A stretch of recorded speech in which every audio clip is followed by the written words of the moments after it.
Bienvenidos a la edición del Foro de Conservación 2023 del mes de octubre. Este es un espacio abierto donde anualmente compartimos y damos a conocer el trabajo que hemos realizado en nuestros proyectos, las problemáticas a las que nos hemos enfrentado y las soluciones, colaboraciones y experiencias que hemos adquirido en nuestro quehacer como conservadores.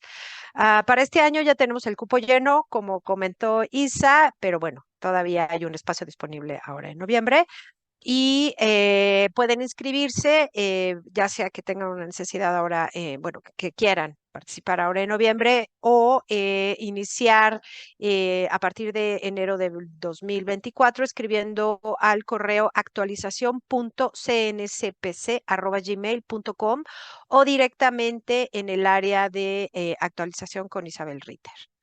Muy bien, pues vamos a iniciar con la primera ponencia. Nos va a hablar, denme un segundito, perdónenme tantito, aquí está. Nos va a hablar María Ritter sobre el textil emplumado y la momia infantil número 4, registro de la técnica de manufactura del textil y una aproximación metodológica para el estudio del conjunto mortuorio. María Ritter Mirabete, ella es restauradora egresada de la Escuela Nacional de Conservación, Restauración y Museografía Generación 2010. En los últimos 10 años ha laborado en distintas instituciones culturales, entre las que destaca la Coordinación Nacional de Conservación de Patrimonio Cultural. También formó parte del cuerpo docente de la Escuela Nacional de Conservación como maestra adjunta del Seminario Taller de Restauración de Cerámica y en el Museo Nacional de Antropología como conservador en el proyecto de restauración de obra mural contemporánea. Actualmente labora en un estudio de arte digital y como conservador privado. Entonces, María, si andas, bueno, no sé si sé que si andas por ahí, si puedes, ándale, muy bien. Y te dejo la palabra, ¿vale? Tienes 25 minutos, tengo entendido, para tu presentación y de ahí, pues, partimos a las preguntas y respuestas, ¿sale? Muchas gracias, Sabrina. Gracias. Buenísimo, gracias. Buenos días a todos. Muchas gracias por invitarme a presentar hoy y por su asistencia. Bueno, les voy a poner la presentación rápidamente. Permítanme un segundo. Y ahí ya se ve bien. Solamente se ve la diapositiva. ¿Sí? Sí, todo Sí, bien, todo se ve bien. bien. Ok, perdón, un segundito más y ya. Bueno, yo soy María Ritter y el día de hoy les quiero presentar el trabajo que realicé para mi titulación. Perdón, un segundito. Llamado El tejido emplumado y la moda infantil número 4, un binomio indivisible, registro de la técnica de manufactura del textil y una aproximación metodológica para el estudio del conjunto mortuorio. Bueno, el ejemplar de estudio se compone de una momia infantil prehispánica de 1 año y medio de edad aproximadamente, que porta un textil con aplicaciones de plumería. Actualmente se encuentra bajo custodia de la Dirección de Antropología Física y su registro indica que fue hallado en la Cueva de la Ventana en la Sierra Tarahumara de Chihuahua. De acuerdo con su datación por radiocarbono, tiene alrededor de 950 años de antigüedad. La importancia de esta investigación gira en torno a la naturaleza del conjunto, que se compone de un cuerpo momificado y un textil con aplicaciones de plumaria, y la importancia del vínculo que existe entre ambos elementos. Por una parte, el textil presenta una variante a las técnicas del arte plumario mesoamericano que conocemos. Hoy en día se conocen 6 objetos de esta expresión artística, los cuales datan alrededor del siglo XV y están descontextualizados. En total se identifican 4 técnicas de plumaria para esta superárea cultural. Sin embargo, el conjunto mortuorio es oasis americano y la manufactura del textil no coincide con ninguna de las anteriores. Con respecto al cuerpo momificado, se propone una metodología de estudio para abordar un caso con estas características. Se debe tener presente que una momia no es un objeto inerte, es una persona fallecida que, a pesar de estar en custodia de una institución, requiere un acercamiento que respete su cualidad de ser humano. La musealización de las momias justifica el esfuerzo para preservarlas, no obstante, cualquier acción encaminada a este fin modifica cómo se perciben y se valoran. El registro de la técnica de manufactura de este textil enriquece el corpus de técnicas de plumaria prehispánica y la valoración del conjunto momia textil como un binomio indivisible aporta una nueva reflexión con relación a la conservación de conjuntos de bienes muebles arqueológicos que contemplan restos humanos momificados en México. El término binomio indivisible se idea a partir del acercamiento al conjunto, el cual indica que el textil se le otorga al individuo cuando muere y nunca se han separado. Su unión trasciende un vínculo físico e involucra la ideología y creencias de una cultura que existió hace 1000 años. A abordar este caso requirió la implementación de 2 modelos teóricos que consideraran sus características y sentaran una metodología concreta para guiar la investigación. Se eligió el modelo de la arqueología conductual propuesto por Michael de Schiffer y el modelo de la cadena operatoria de la etnología francesa que inició André Leroy-Gourhan en 1964, el cual se expone más adelante con relación a la manufactura del textil. Bueno, el modelo de Schiffer enuncia que una cultura puede observarse como un sistema conductual que se autorregula, procura y procesa materia, energía e información. Estudia la relación entre la conducta humana y los artefactos creados.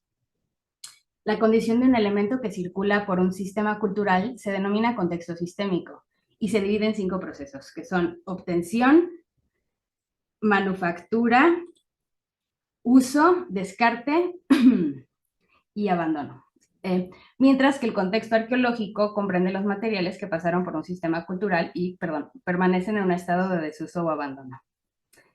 El análisis del registro arqueológico de una sociedad provee información sobre sus actividades, tecnología y comportamiento. Hay que considerar que el conjunto mortuorio también es parte de un segundo contexto sistémico cuando reingresa una dinámica social activa. En suma, este caso involucra a un objeto asociado a un cuerpo momificado, por lo que es necesario modificar este modelo para adaptarse al ejemplar. Bueno, el primer contexto sistémico del binomio abarca la vida y deceso del infante, así como los ritos funerarios en el sitio de enterramiento. Con respecto al textil, contempla su elaboración y uso. Esta es la etapa que se conoce con menor precisión. Tomando en cuenta su fechamiento, ubicación geográfica, las características del entierro, se concluye que la momia pertenece a la cultura mogollón de Oasis América, sociedad que se caracteriza por enterrar a sus difuntos en abrigos rocosos, entre otros rasgos definitorios. Las propiedades físicas y medioambientales de la cueva juegan un rol fundamental en el proceso de momificación, el cual sucede durante su inserción en un contexto arqueológico. El segundo contexto sistémico comienza cuando es hallado en la excavación arqueológica realizada por la Universidad de Chicago en 1931, a partir de lo cual se considera un ejemplar de estudio. Los vestigios recuperados de la cueva son donados al entonces Museo Nacional y así comienza la etapa bajo custodia de la institución. Posteriormente pasa a resguardo de la Dirección de Antropología Física, donde se almacena hasta el presente estudio cuando se traslada al Laboratorio de Conservación del museo. Bueno, este es el modelo de Schiffer modificado y nos permite visualizar la historia del binomio indivisible, desde cuando existe en el año 1080 hasta la actualidad. Entonces, bueno, se conoce el momento en el que la momia y el textil se vuelven un conjunto inseparable, tanto en su trayecto ideológico como en el mundo físico. Y este esquema, bueno, expone la relación que existe entre el primer contexto sistémico, el contexto arqueológico, y su segundo contexto sistémico, cuando se reincorpora hace casi 100 años. Pero, el modelo de la cadena operatoria plantea las actividades de creación como parte medular de la relación individuo-sociedad-tecnología. Estudia el proceso dialéctico entre el ser humano y la herramienta que utiliza. Una cadena operatoria requiere un agente, materia prima e instrumentos que se vinculan para crear un producto utilitario o de consumo. El objetivo aquí es entender la correspondencia entre las técnicas de producción y las actividades socioculturales en las que participan. El modelo ofrece una aproximación para conocer y documentar la manufactura del textil emplumado. El hallazgo de bienes de plumaria en contextos arqueológicos no es común y se atribuye a la naturaleza orgánica de sus materiales constitutivos. En parte, la problemática con relación a la manta radica en que la temporalidad y técnica de elaboración no coincide con la de los objetos encontrados en Mesoamérica. En suma, no hay disponibilidad de fuentes primarias gráficas o escritas que ilustren este trabajo, y el territorio de donde procede carece de un estudio a fondo desde la conservación de textiles arqueológicos. Por lo tanto, su técnica de confección se desconoce hasta esta investigación. El textil es de formato rectangular y mide 30 por 40 centímetros aproximadamente.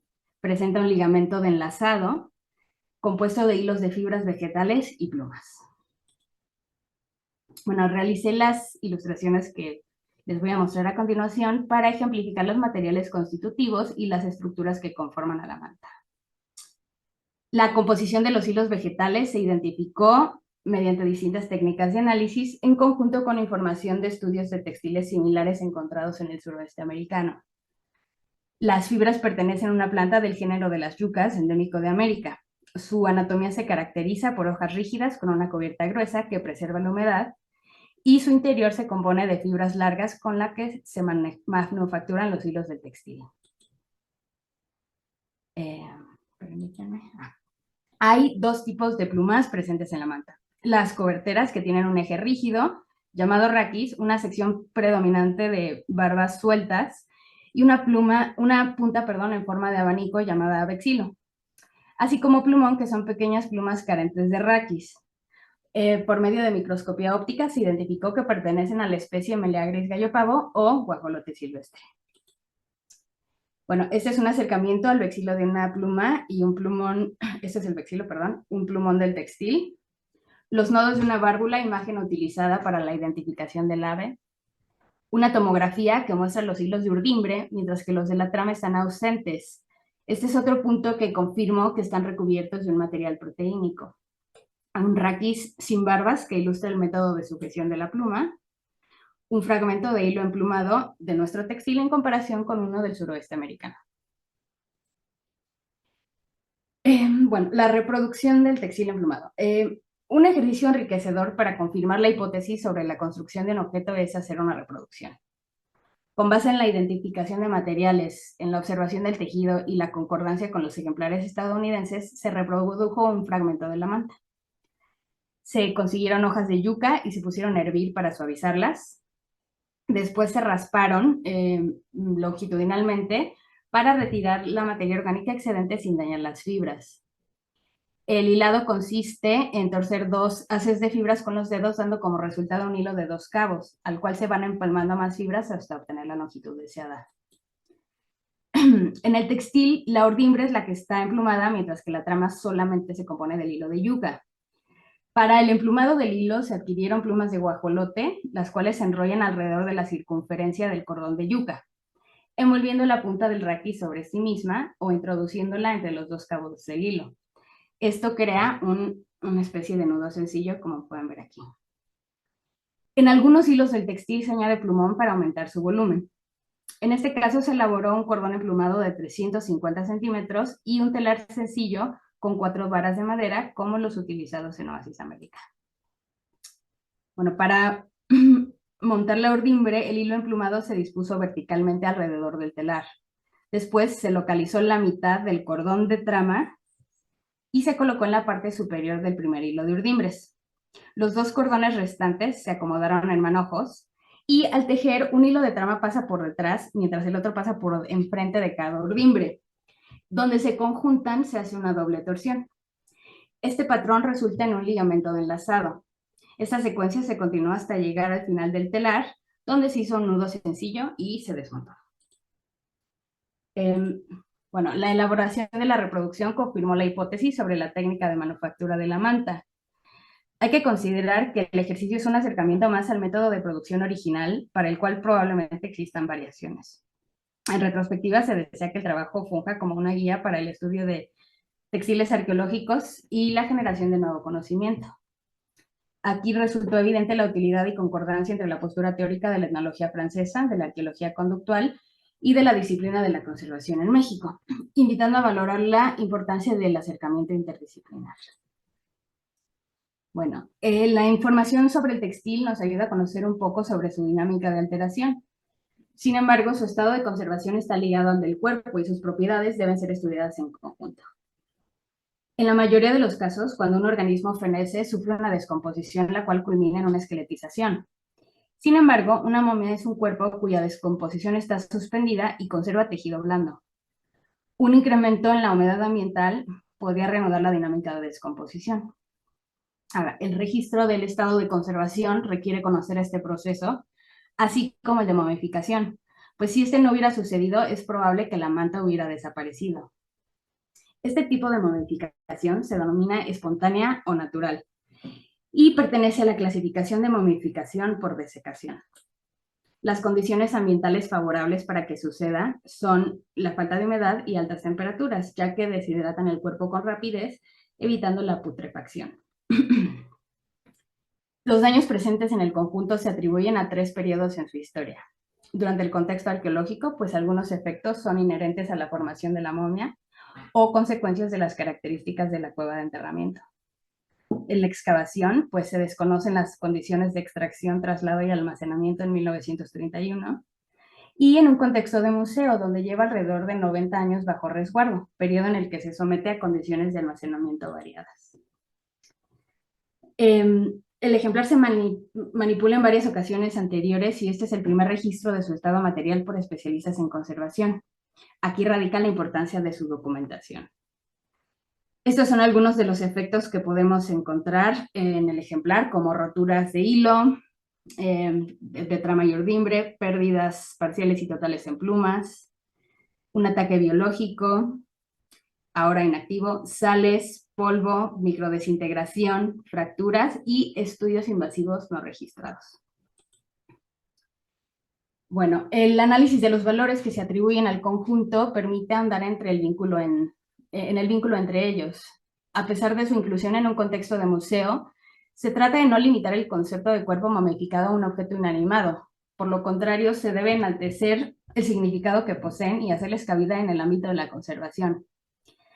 Antes de ser un bien con connotaciones culturales y simbólicas, la finalidad de la colocación del textil y de la inserción del cuerpo en un contexto mortuorio era nunca ser desenterrados. La intención de conservar un conjunto funerario tan admirable también implica la ruptura de un rito de paso de una cultura ajena. El acercamiento a este caso contempla el Acuerdo de Vermilion, documento que plantea lineamientos éticos para el manejo de restos mortuorios humanos, así como fundamentos de la teoría de la conservación necesarios al trabajar con patrimonio cultural. Es menester aplicar una metodología de investigación, conservación y divulgación que exponga sus valores y promueva la vinculación entre el público y los vestigios arqueológicos momificados. El dictamen del binomio expone cómo su dinámica de alteración modifica sus valores y a partir de ese análisis se formula una propuesta de conservación. No es posible dar marcha al proyecto sin garantizar las condiciones de almacenamiento precisas antes del contacto con el ejemplar. Con base en los análisis medioambientales, se eligió el laboratorio de conservación como sede del proyecto y se construyó un capelo siguiendo las especificaciones sugeridas para la preservación de momias en ambientes de museo. Se elaboró un soporte y marco de tajón y un cojín de Tyvek relleno de fibras de nylon para acomodar al cuerpo. Se colocó carbón activado para la absorción de contaminantes atmosféricos y sílica gel calibrada para controlar la humedad al interior de la vitrina, así como un termohigrómetro digital para monitorear el ambiente. El capelo cuenta con una cubierta de polipropileno negro para proteger a los materiales fotosensibles. Es un requisito utilizar equipo de protección al trabajar con vestigios antropológicos, pues esto evita la contaminación del ejemplar y protege al investigador. Bueno, a continuación una pequeña reflexión sobre los puntos medulares del estudio. La implementación del modelo de Schiffer y de la cadena operatoria, en suma al trabajo con el ejemplar, evidencia la importancia de valorar a la momia y el textil como un conjunto inseparable. Al modificar el modelo de Schiffer se accede a mayor información de la que se contempla en un inicio, y el de la cadena operatoria ofrece una metodología para estudiar cada etapa en la manufactura del textil. Se visualiza la correspondencia entre el proceso de creación, el individuo y la sociedad a la que pertenece, entendiendo que procede del imaginario de una cultura y del conocimiento heredado de generación en generación. La elaboración de la reproducción responde a algunas incógnitas sobre la tecnología de la cultura mogollón alrededor del año 1080, tal como la disponibilidad de recursos, procesamiento, construcción, cronología y función. Se propone evitar formular premisas que solo se basan en la observación del objeto y poner en práctica la información que se obtiene a partir de su análisis. Este proceso se registra y es reproducible, propiedad a la que se aspira al realizar un ejercicio de esta índole. Como ya les dije, el textil exhibe una técnica distinta a las que se conocen para el arte plumario mesoamericano, y antes de esta investigación no hay una referencia en México que describa su manufactura. Ahora sabemos que hay textiles coincidentes al noroeste de nuestro país, y esto amerita un esfuerzo para estudiar los hallazgos de esta área de amplísima riqueza cultural. El vínculo entre la momia y el textil es inquebrantable, ya sea desde una perspectiva actual o desde la cosmovisión de la cultura a la que perteneció. El mensaje es claro, no deben separarse. La existencia de uno se supedita a la del otro, uno de los puntos más importantes que se desea transmitir en este trabajo. Y este enfoque es determinante para definir las pautas, criterios y metodología de investigación que respete y enaltezca su unión. Bueno, en ningún momento a lo largo del proyecto se ha expuesto al binomio a un riesgo con relación a las condiciones de conservación, punto que confirma la eficiencia del resguardo, y se desea que la propuesta se aplique a casos de vestigios similares. Bueno, un acercamiento interdisciplinar es súper necesario para abordar casos que involucran a objetos asociados a momias, pues contempla una perspectiva dirigida a su salvaguarda, respeto y comprensión, que a su vez conlleva una sensibilización por parte de la sociedad que los estudia. En este caso se contó con el apoyo de distintas instancias del Instituto Nacional de Antropología e Historia, como el Museo Nacional de Antropología, su laboratorio y archivo, la Dirección de Antropología Física y la Escuela de Conservación. También con el Instituto de Biología de la UNAM. Y bueno, la importancia de ceñirse a la metodología diseñada para cumplir con los objetivos es innegable. Sin embargo, en ocasiones surgen procedimientos no contemplados cuyos resultados generan la apertura de nuevas líneas de investigación.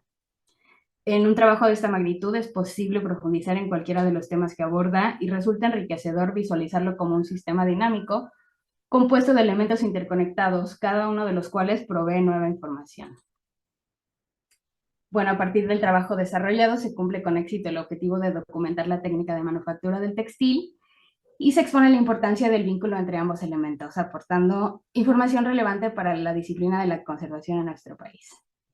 Yo quisiera también agradecer a la doctora Laura Filloy y a la doctora Josefina Mancilla, quienes dirigieron este trabajo, a la doctora María Olvido Moreno Guzmán y a Adriana San Román, quienes también participaron como asesoras, y bueno, a toda la gente y colaboradores que han estado conmigo a lo largo de este tiempo. Muchas gracias. María, muchísimas gracias por por compartirnos tu trabajo. Resulta muy interesante y más porque es un tipo de patrimonio cultural que no es muy trabajado. Poca gente se aventura a entrar profundamente a la conservación de pues este tipo de material que tiene vaya, por ser orgánico es delicado pero a la vez es la idea del binomio del que nos estás hablando, pues también el saber que estás trabajando con alguien que, bueno, una persona que en algún momento estuvo viva y que intencionalmente se colocó ahí por alguna razón y lo que pudo haber representado, porque bueno, así como nos dijiste, hay poca información al respecto. Pues también requiere, sí, pues una personalidad peculiar, ¿no? La verdad es que trabajar con este tipo de materiales, pues no cualquiera, muchas felicidades.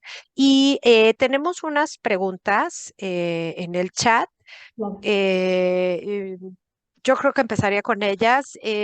La primera, quisiéramos, bueno, tienes muchas felicitaciones, por supuesto, por este trabajo tan profundo. Te están Yolanda Santaella te recomienda que no dejes esta línea de investigación. Yo me uno a su recomendación. Valeria García pregunta dónde podría consultarse tu trabajo, si nos puedes decir. Claro, con mucho gusto. Bueno, actualmente hay un ejemplar en físico en la biblioteca del ENCRIM. Yo fui a dejar uno en digital en la biblioteca de la coordinación, creo que ya lo tienen por allá, y también está en digital en la ENCRIM. Perfecto, muchísimas gracias. Perdón, Otra Sabrina. pregunta. Ah, dime. Mari Carmen tiene la mano alzada. No la Por si veo. quiere cederle la palabra. Claro que sí, muchas gracias. Muchas gracias. Gracias, perdón, Mari Carmen, no la vi. No se preocupen, no, al contrario. Felicidades, María. Está sorprendente el trabajo, incluso ver esta imagen de este niño momificado, pues sí genera una especie de aprensividad a aquellos que tenemos pues esta situación a veces con los niños, ¿no? Que dices, ay, qué barbaridad. Está muy pequeñito cuando falleció. Pero pues es increíble cómo está prácticamente completo el rostro y hasta incluso una expresión, ¿no? Es muy, muy sorprendente. Me parece increíble la investigación que hiciste y te preguntaría básicamente, ya lo hizo un poco Yolanda, pero ya yo en concreto, ¿te gustaría o estarías en esta línea realmente de investigación? Pues porque como bien sabes, quienes han trabajado aquí, una de ellas es Luisa Mainó y hay algunas otros restauradores que han intervenido este tipo de bienes. No sabemos todavía si son bienes como tal, ¿no? Es una cuestión extraña, ¿no? Todavía hasta la definición teórica, a lo mejor también ahí me gustaría saber tu opinión. Claro, híjole, sí. Es un tema tremendo, es gigante, ¿no? Entonces, parte de la razón por la cual se inicia este trabajo es porque cuando yo propongo trabajar con una momia en la Inquerim, me comentan que no es realmente ámbito de la restauración, ¿no? Como lo ve la escuela, al menos en esta temporalidad. Entonces se tuvo que elegir un ejemplar que tuviera un objeto asociado, como para poder entrar por esa parte a, a, a exponer este tipo de patrimonio y su importancia, ¿no? Porque justo como mencionas, Mari Carmen, no es un objeto, es un ser humano, ¿no? Que fue hijo de alguien que fue enterrado con una intención de nunca más volver a ser desenterrado, ¿no? Mucho menos por una cultura que ahora lo ve con otra finalidad, ¿no? Ahora es un objeto de estudio y es una cuestión completamente distinta.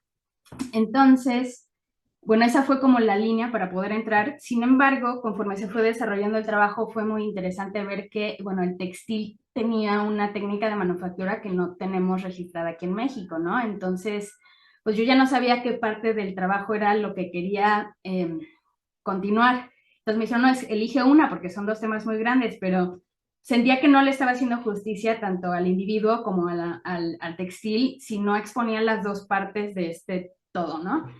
Por eso me tardé muchísimos años, pero creo que me encantaría continuar con este tipo de investigación, pero también estoy muy orientada a la investigación en cuanto a textiles. Me gusta mucho la cuestión de investigación material.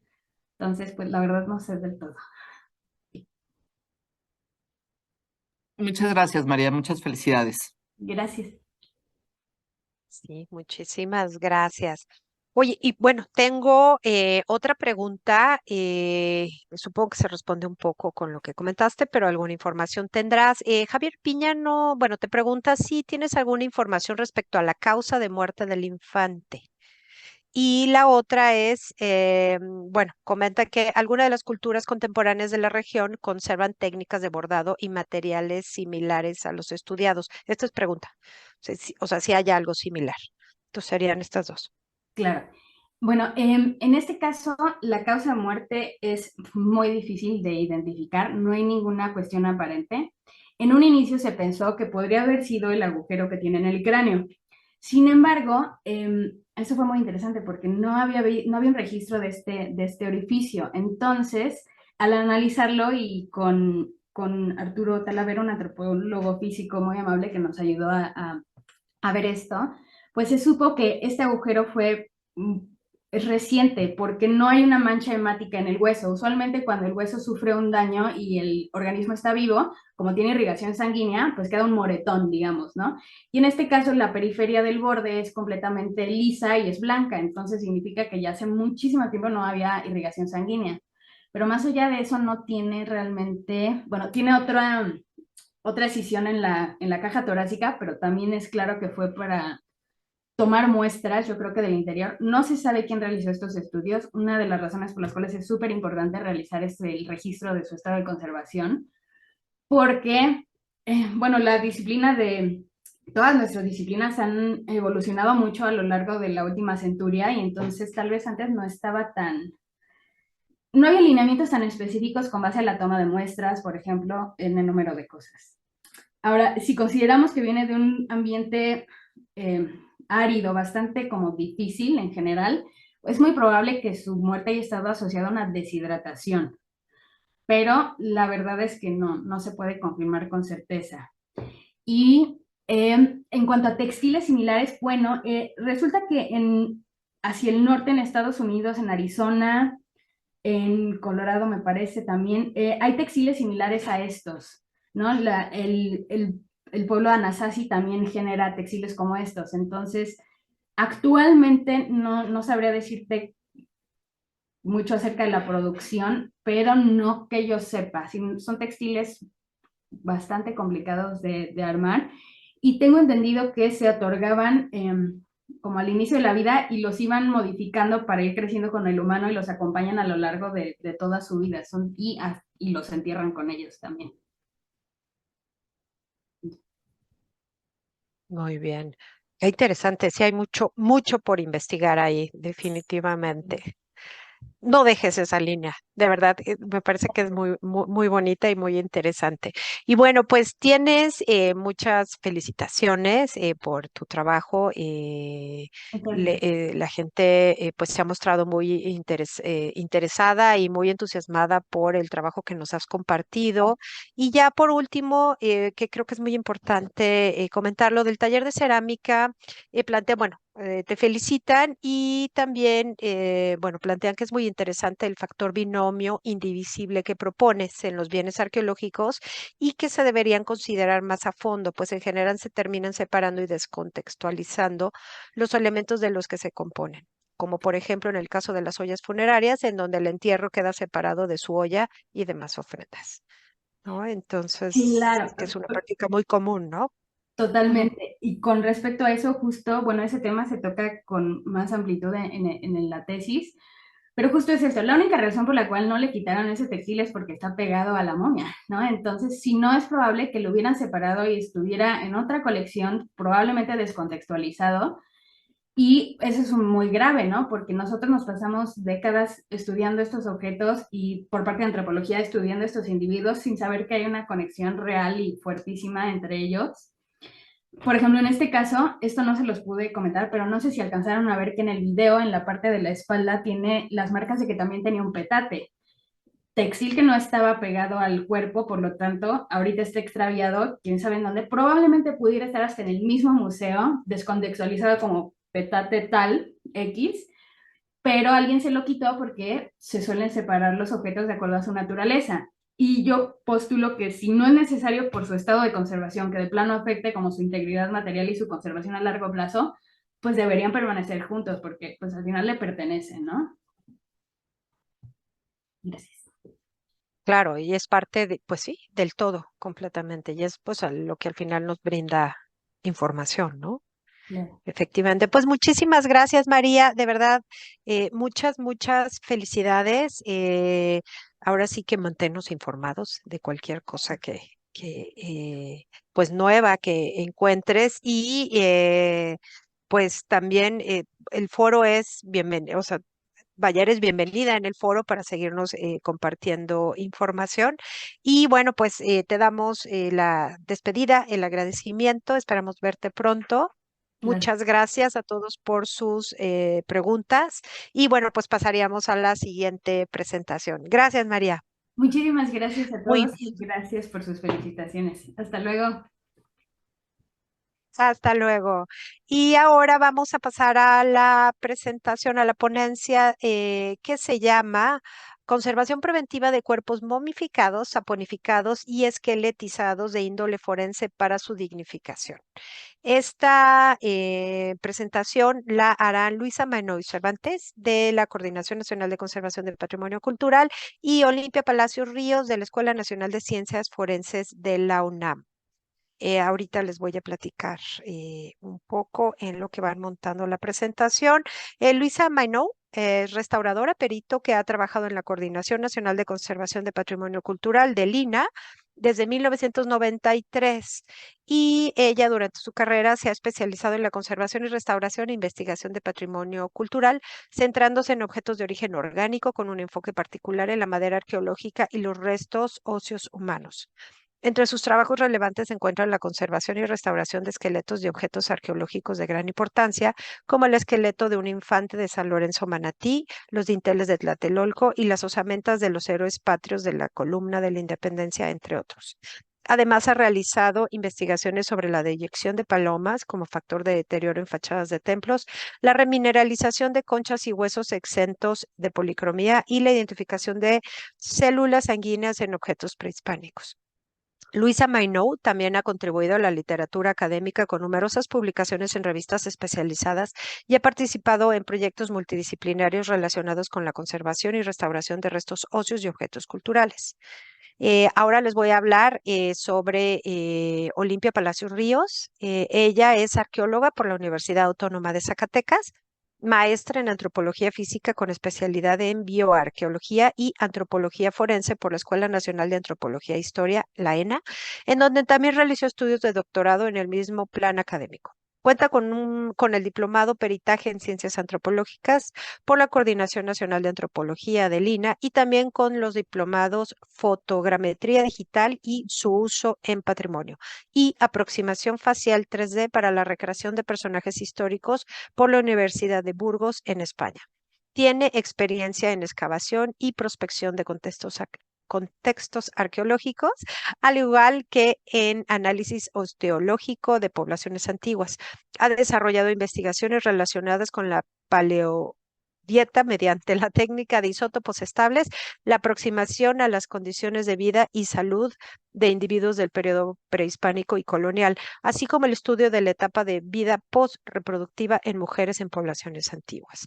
Entonces, pues démosles la bienvenida a su presentación. Las dejo. Olimpia, Luisa, muchísimas gracias. Muchas gracias por la presentación y gracias a todos por estar aquí. Vamos a dar inicio con esta plática que queremos compartir con ustedes.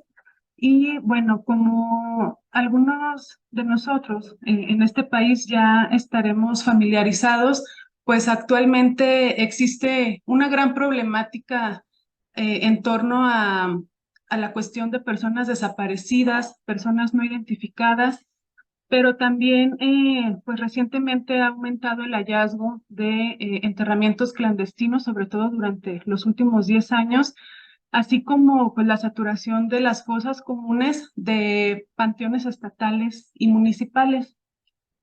Entonces, bueno, como respuesta a esa problemática, no sé si está cambiando la presentación, creo que no, ¿verdad?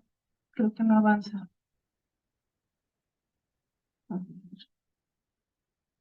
Parece que no. Seguimos viendo la primera diapositiva. Permítanme compartir de nuevo. Voy a volver a compartir.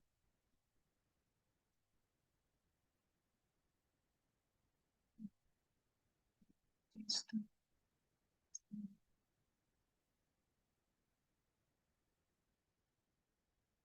Un momentito, ¿eh?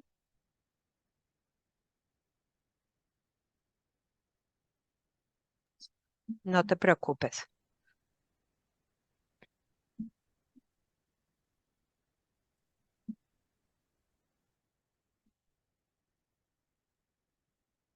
Desde aquí.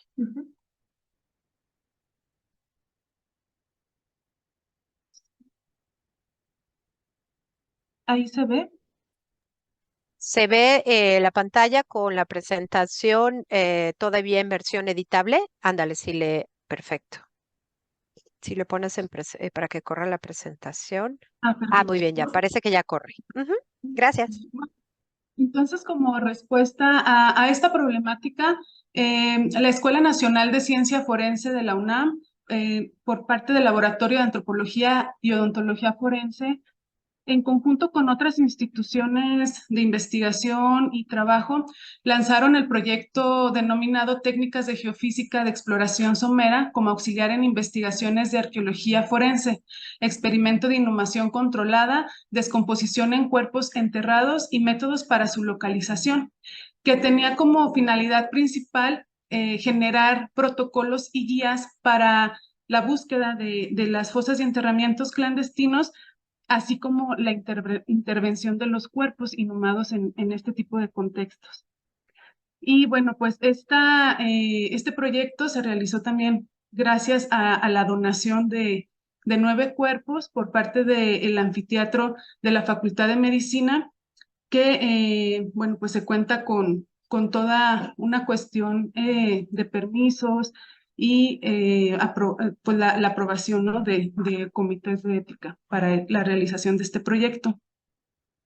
El proyecto a lo largo pues de su creación ha tenido varias fases de intervención. En la primera fase, pues fue la inhumación de los cuerpos con el objetivo de poder interpretar los procesos de descomposición cadavérica mediante el registro de diversos factores tafonómicos, tanto endógenos como exógenos. Durante la fase 2, pues se realizó la exhumación de estos cuerpos, registrando de manera adecuada y científica todo el contexto que involucró, que se creó en las fosas, y también pues el registro adecuado de los elementos tafonómicos que influyeron en la descomposición de los cuerpos, ¿no?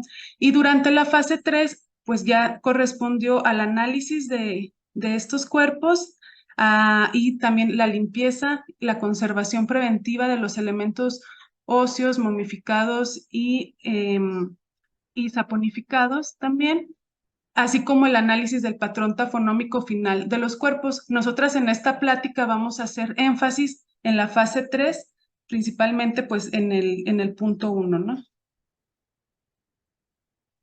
Entonces tenemos que para la fase 1, que corresponde a la inhumación, bueno, es importante mencionar que esto se realizó en las instalaciones de la FGR en La Muralla, que se localiza en Querétaro, y ahí se asignó un espacio, un terreno, en donde pudo realizarse la inhumación de los 9 cuerpos.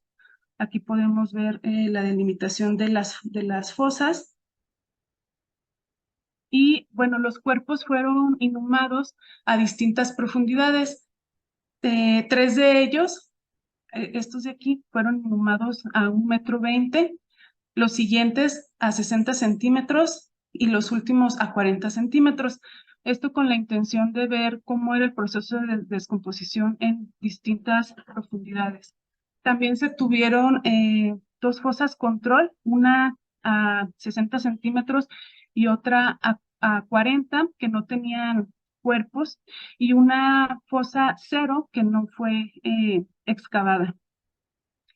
Y se tomaron en cuenta algunas variables endógenas que correspondían a características propias del individuo, como su sexo, la edad, la estatura, el peso, la causa de muerte y la presencia de lesiones traumáticas también. Dentro de las variables exógenas, pues se consideraron aquellas relacionadas con el ambiente, ¿no? Como la ubicación geográfica, el tipo de suelo, el clima, la temperatura, la estación del año en la que fueron inhumados los cuerpos también, el tipo de entierro, la entomofauna asociada, la vestimenta y tipología de la fosa. Aquí es importante mencionar que los cuerpos fueron inhumados sin ropa. Ya durante la fase 2, que corresponde a la exhumación, pues se tomó todos los niveles del terreno para conocer la topografía del lugar, el trazo de la retícula posteriormente, y luego, después de realizar el trazo, pues se procedió a hacer la excavación de los cuerpos para poder recolectar tanto variables ambientales como del suelo de las fosas. Se hizo la toma de la humedad, del pH, temperatura y también muestras de tierra en puntos adyacentes al cuerpo. Se realizó el registro gráfico de los individuos, también se hizo una secuencia fotográfica, se realizó fotogrametría también y el registro de todas las variables tafonómicas con la finalidad de conocer o posteriormente poder reconstruir o interpretar el porcentaje de descomposición. Y bueno, este registro de la descomposición se realizó en distintos, bueno, por segmentos corporales. Por ejemplo, aquí podemos observar que el cuerpo está dividido en distintos segmentos y en cada uno se especificó el tipo de descomposición en el que se encontraba para ver si había sido una descomposición diferencial también, ¿no? También se tomaron los puntos de profundidad en distintas partes del cuerpo. Aquí vemos todos los puntos que tomamos en cuenta para tomar las profundidades. Y posteriormente, ya cuando se tuvo todo este registro, los cuerpos fueron levantados y trasladados.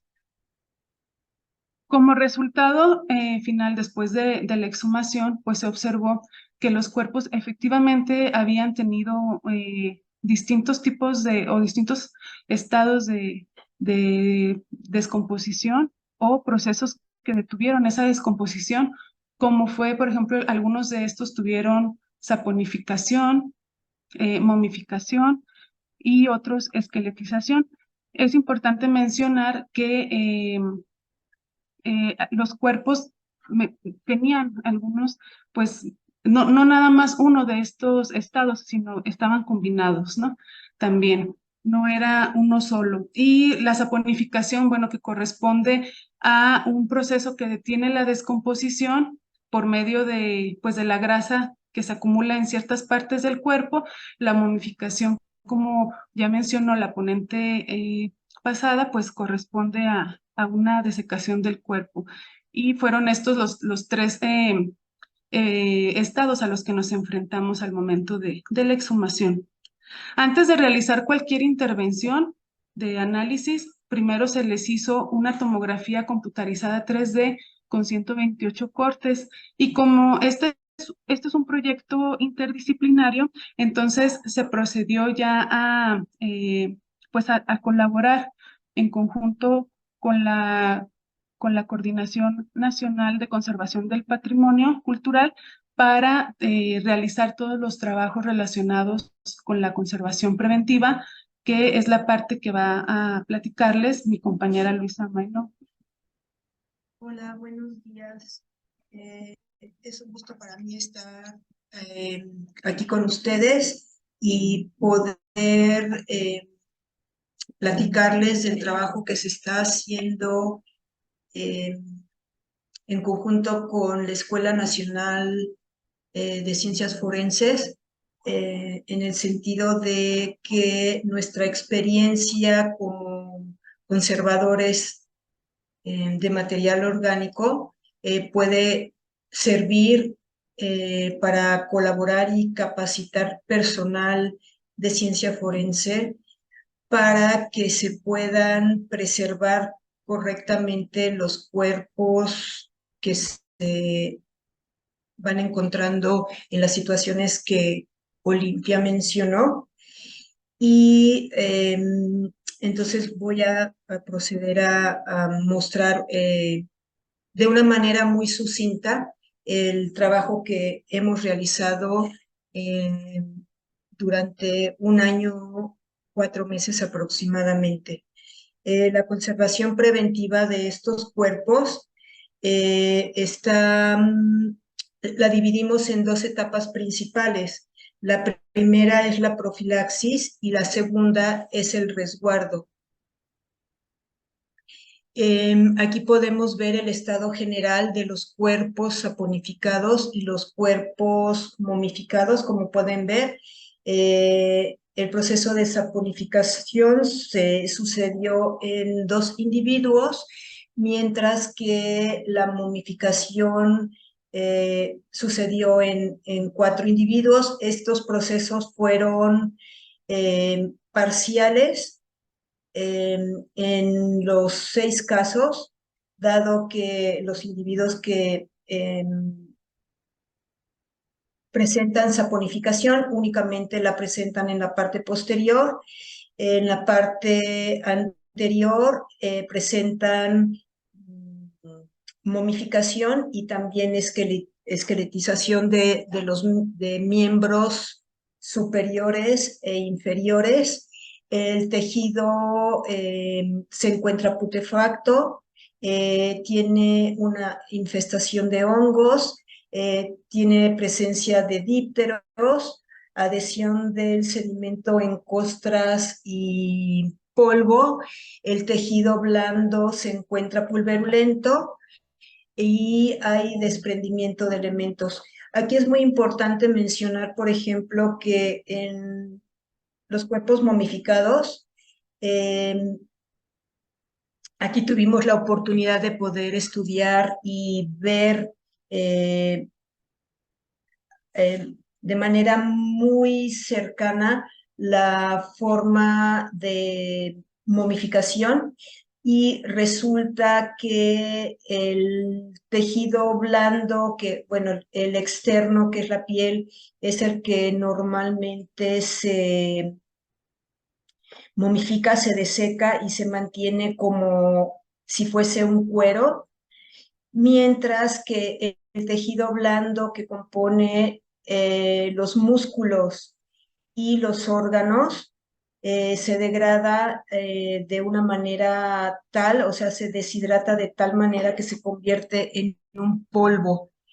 Y lo único que queda por dentro son un tejido, bueno, que todo el mundo lo conoce como fascia, que es un tejido conjuntivo similar a la de la piel, y por eso se preservan.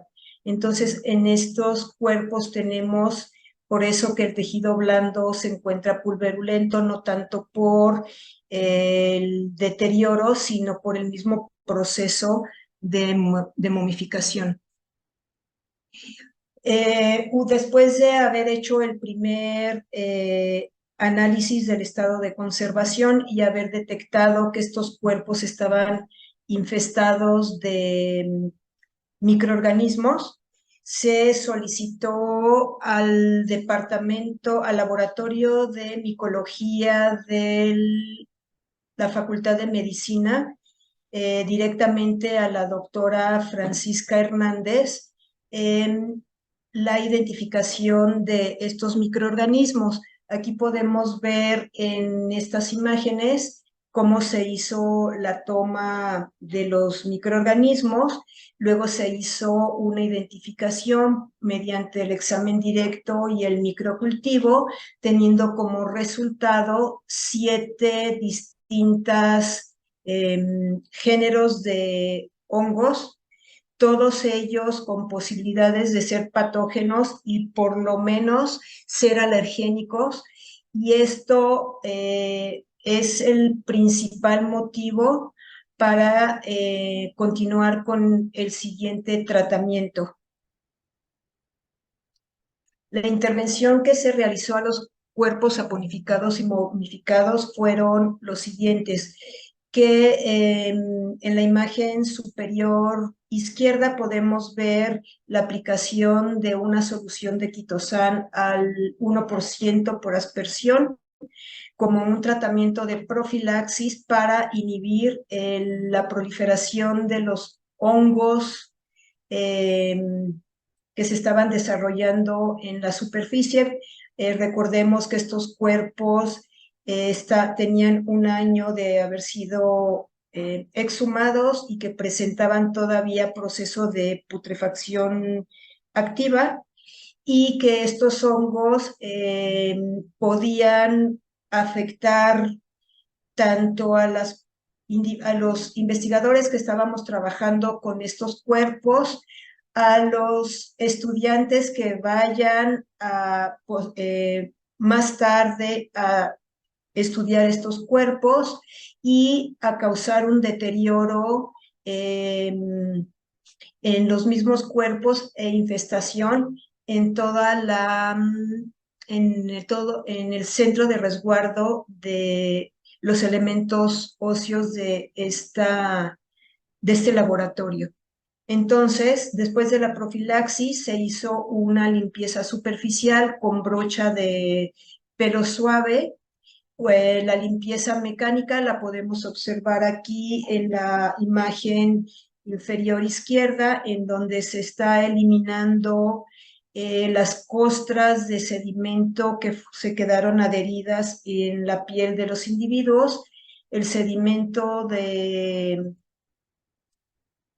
estas fosas era en su mayoría tepetate, entonces se formaron unas costras rígidas y que se requería de una limpieza mecánica cuidadosa con bisturí para poder retirar las costras, y posteriormente se hizo limpieza con hisopo rodado con una mezcla de quitosán al 0.5%.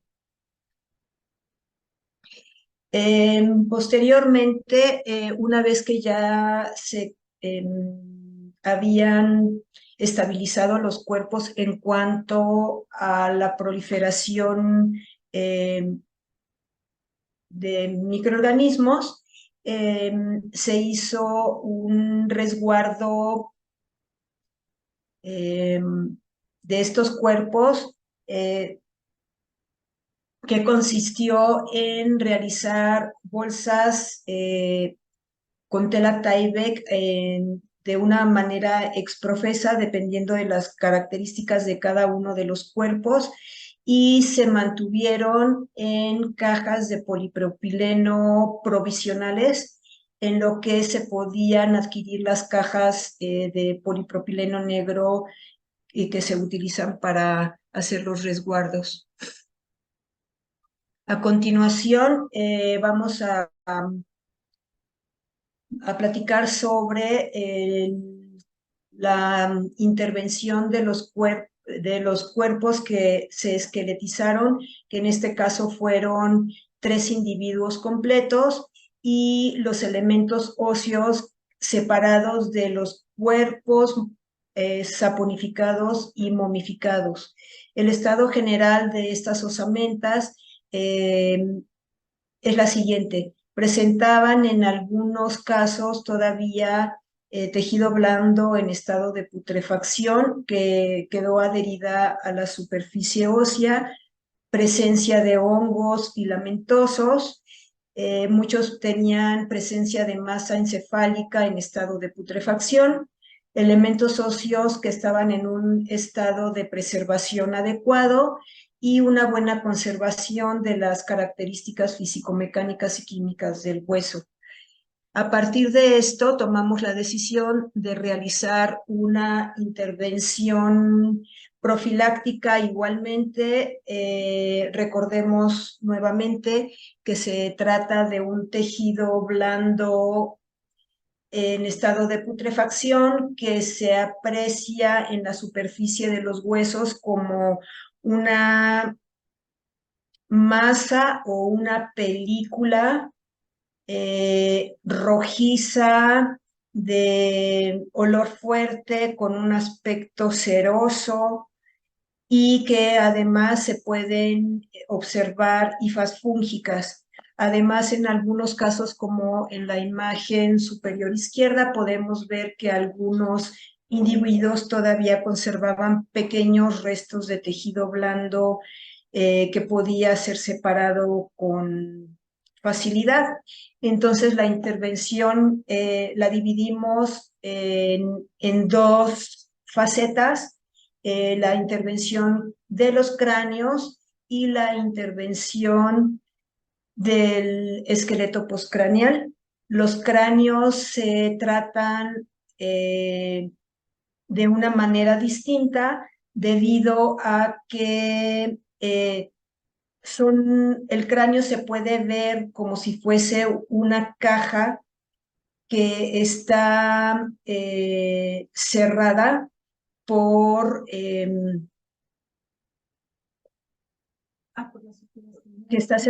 las suturas craneales, y que si recibieran una cantidad de humedad suficiente, normalmente las suturas de los huesos temporales llegan a moverse. Entonces, el cráneo se trata, como lo estamos viendo en estas imágenes, de una manera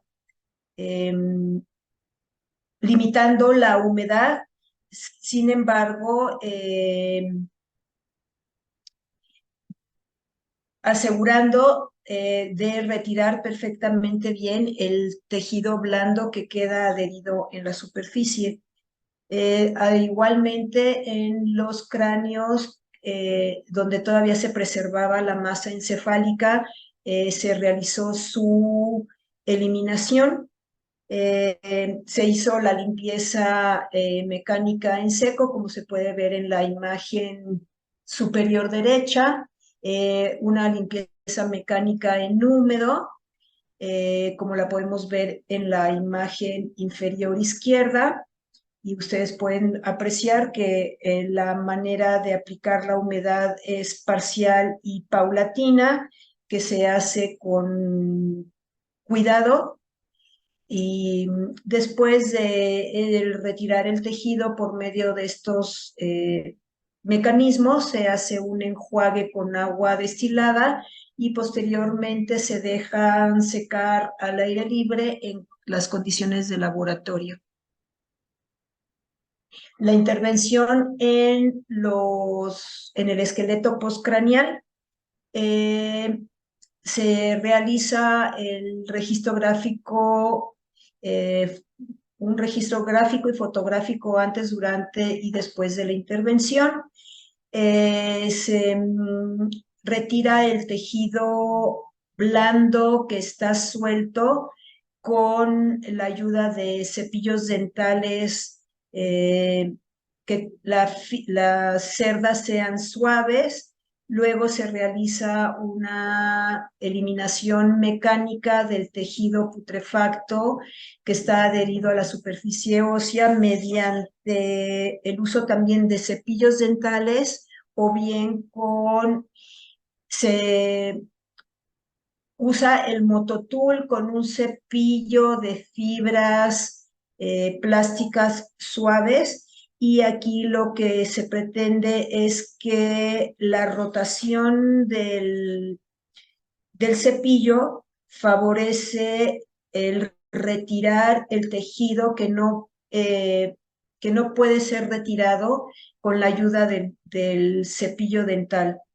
Posteriormente se realiza el enjuague con agua destilada y se dejan secar en condiciones al aire libre, en condiciones de laboratorio. Tenemos casos especiales y se trata de elementos óseos que tienen fuertemente adherido el tejido blando al hueso y que no es posible retirarlo de la manera en la que se presentó en la diapositiva anterior. Y aquí lo que hicimos fue hacer una inmersión parcial del elemento óseo con esta problemática en una solución de quitosan al 0.5%, en baño María, controlando la temperatura a 30 grados.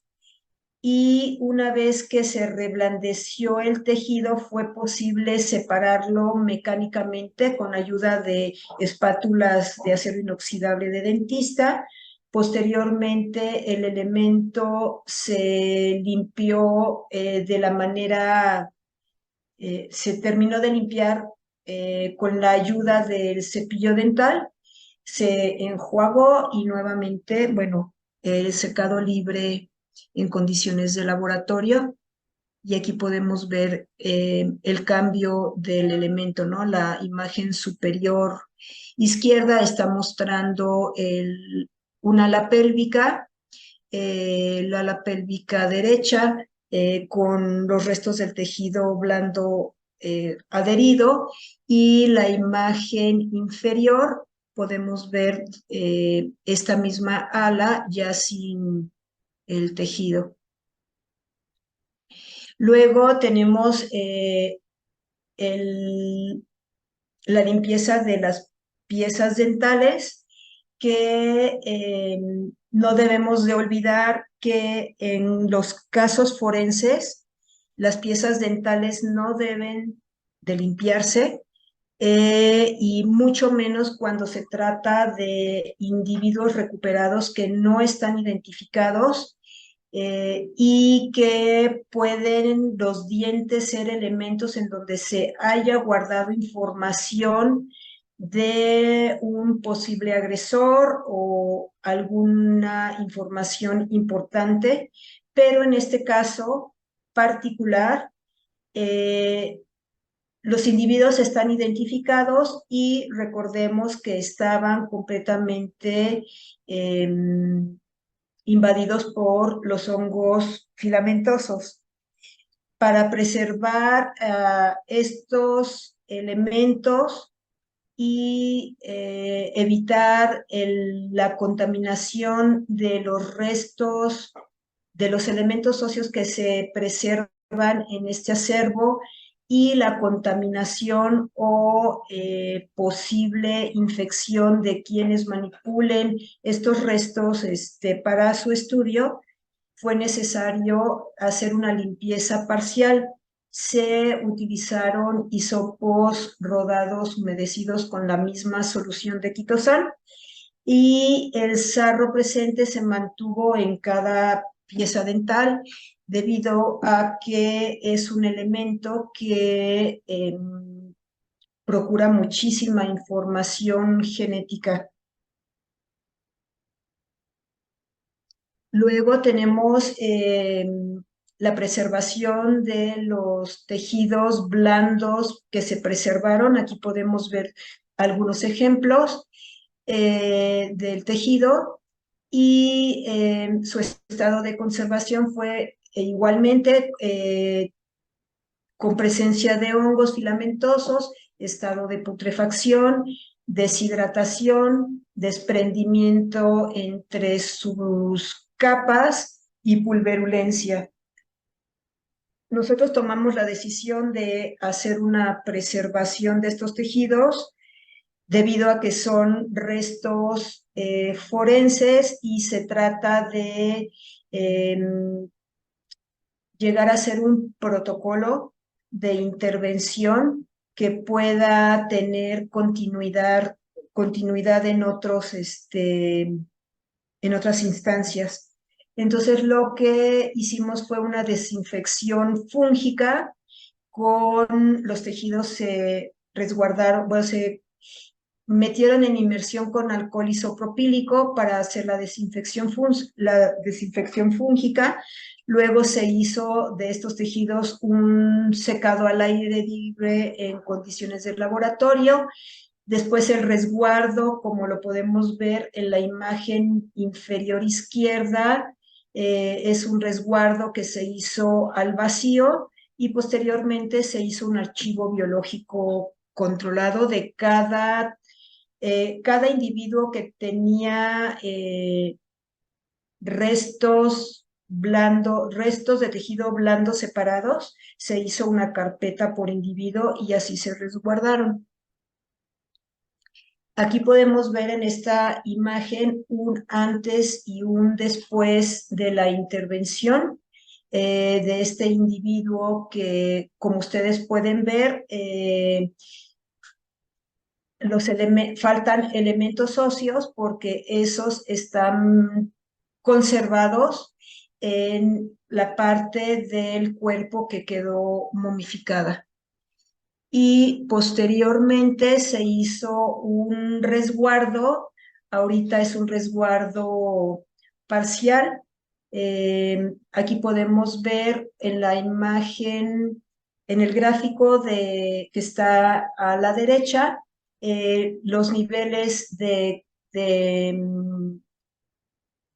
cómo se guardan cada elemento óseo en las cajas, y podemos ver que, bueno, hay una colocación lateralizada, y se van colocando por niveles a partir del peso y la longitud que tiene cada elemento para que en el momento en que está completo ya el esqueleto guardado no se afecten su estado de conservación por roce o por peso y que se vayan fracturando o que tengan otras problemáticas de conservación. Aquí podemos ver en estas imágenes cómo llegaron los elementos óseos a la coordinación y posteriormente cómo fueron entregados al departamento, al laboratorio de antropología forense. Por último, para garantizar el manejo de estos cuerpos, tanto saponificados, momificados y esqueletizados, se tomó la decisión de realizar la esterilización por medio de la radiación con rayos gamma.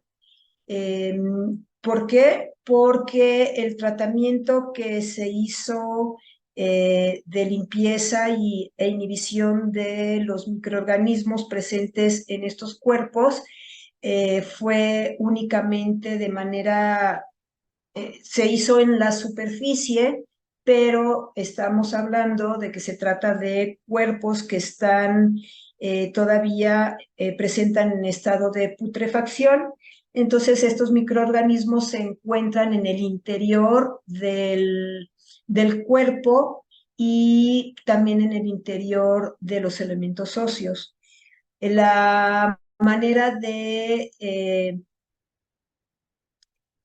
asegurar y preservar a estos elementos y su manipulación fue a través de la esterilización, como se está viendo en esta imagen, por medio de la radiación de rayos gamma con cobalto 60, se utilizó una dosificación promedio de 20 kilogray y se hizo en un tiempo de 20 horas en total, exponiendo cada caja 10 horas por un lado, se volteaba y 10 horas por el otro lado.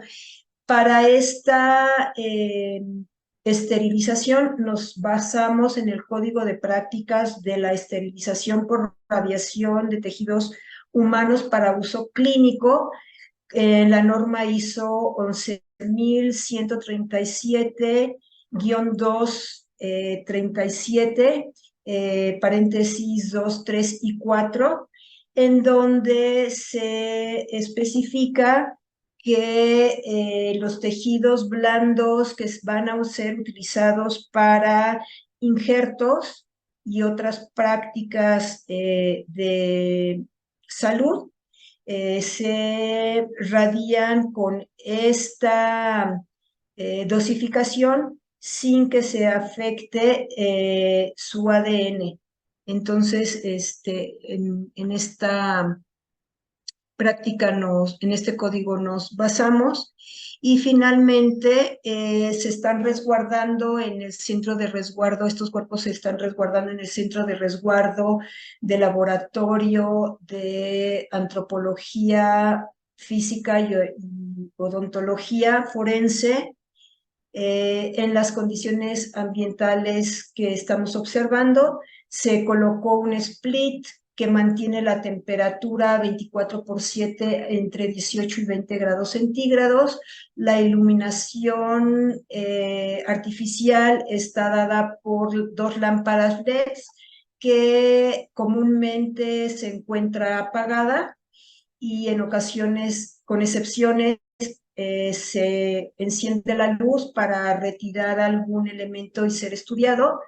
La humedad relativa, no existe ahorita ningún elemento de control de este parámetro, sin embargo, estamos basándonos en que hay una humedad relativa entre 40 y 70%, que es la humedad relativa promedio en la Ciudad de México.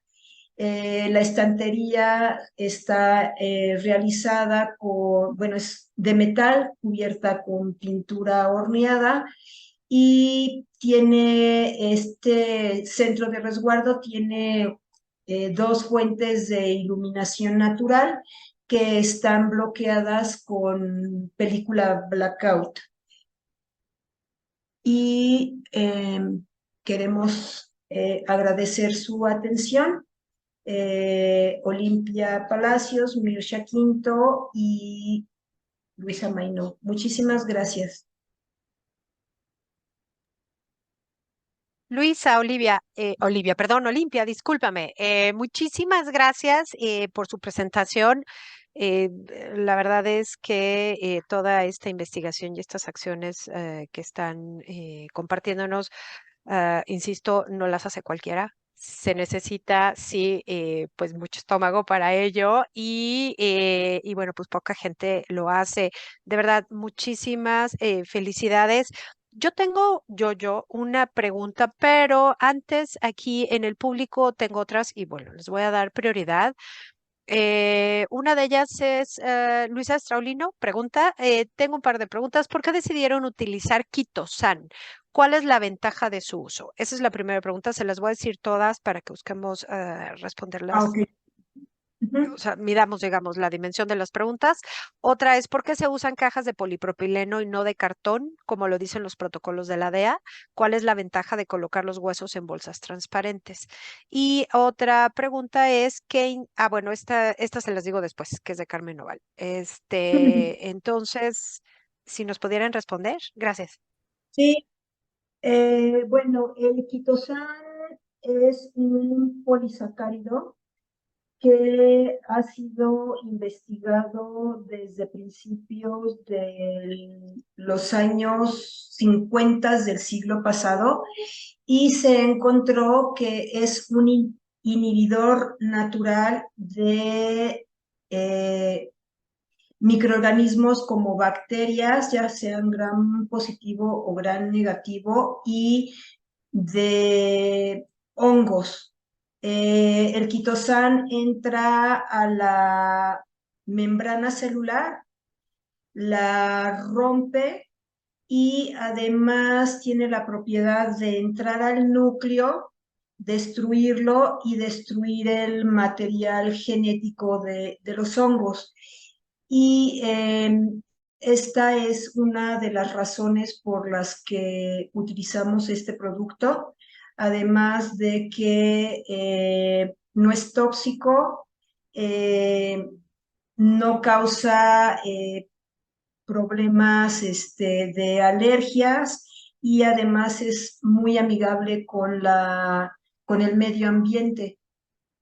Entonces, bueno, recordemos que también en el momento en que se limpiaron los cuerpos, el líquido, bueno, los hisopos que desechábamos iban a las bolsas rojas de material biológico infectado y se desechan de manera aparte, y el líquido que nosotros utilizamos en la coordinación nacional, que ya estaba infectado, se recupera y después se desecha. Entonces es un proceso en donde estamos conscientes de estos procesos de infección y de salud.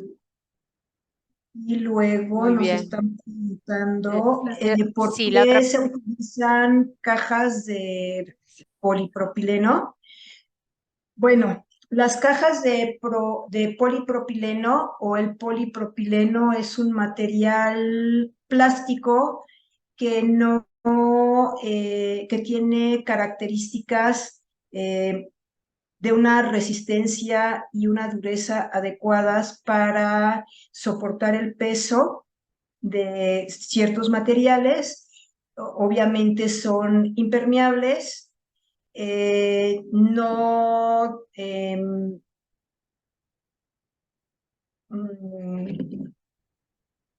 no producen gases que puedan contaminar el material, como las cajas de cartón. Las cajas de cartón, como preguntaban que por qué no de cartón como las de la DAF. Bueno, las cajas de cartón el cartón es un material de celulosa, uno, que se humedece, dos, que colapsa, tres, que puede originar, si se humedece, puede originar un ambiente contaminado por microorganismos, como ya lo sabemos nosotros en conservación.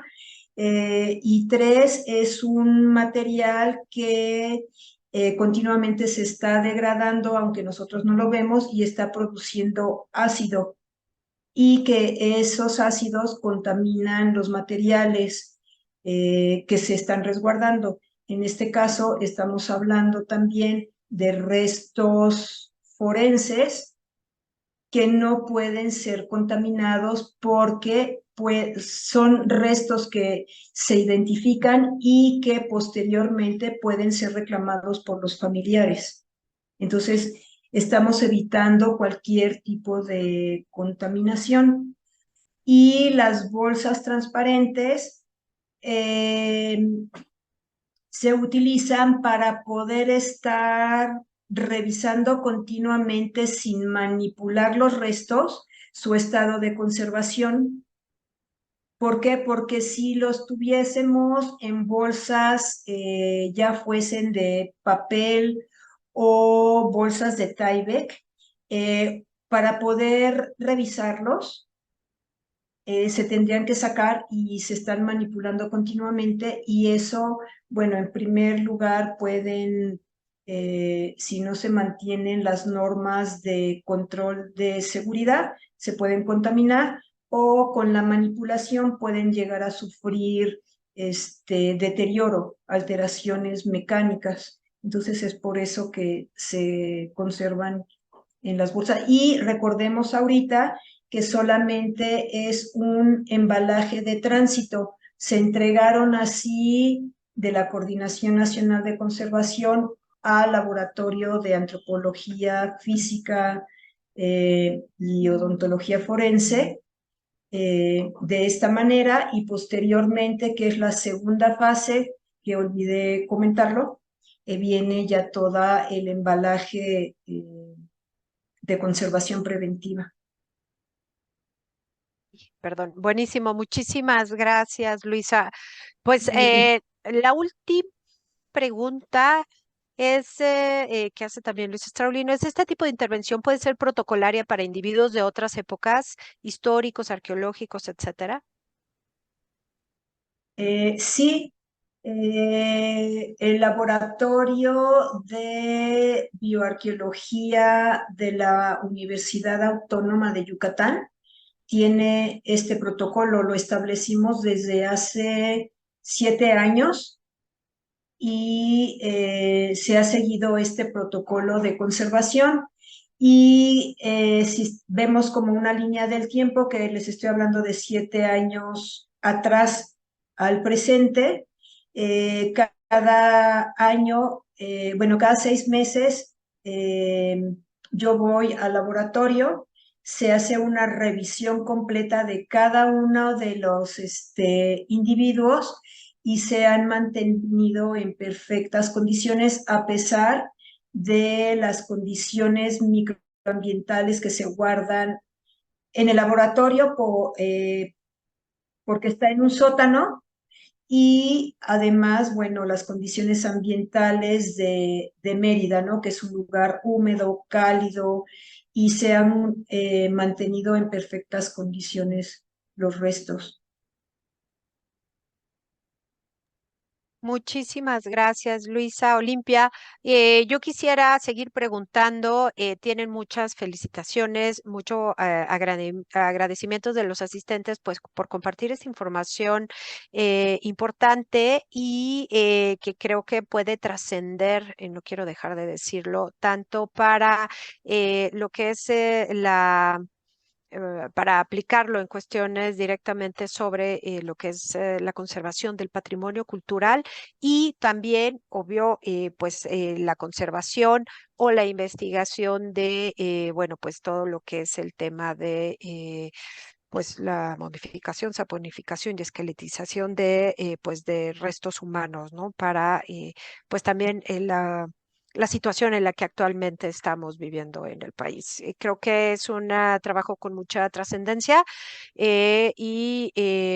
pues felicidades, de verdad, muchísimas gracias.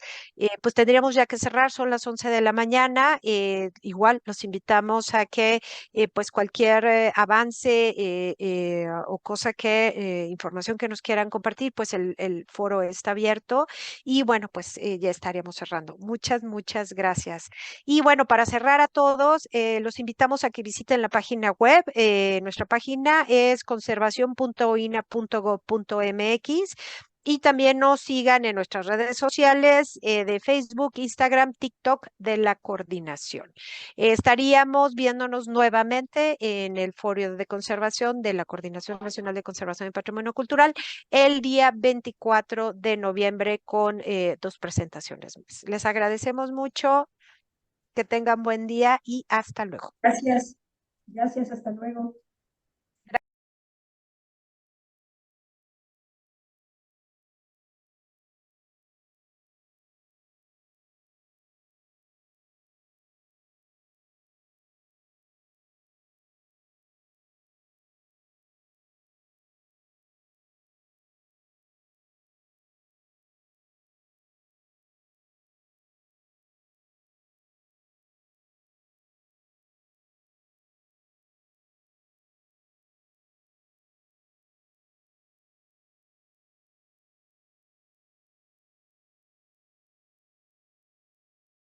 Gobierno de México.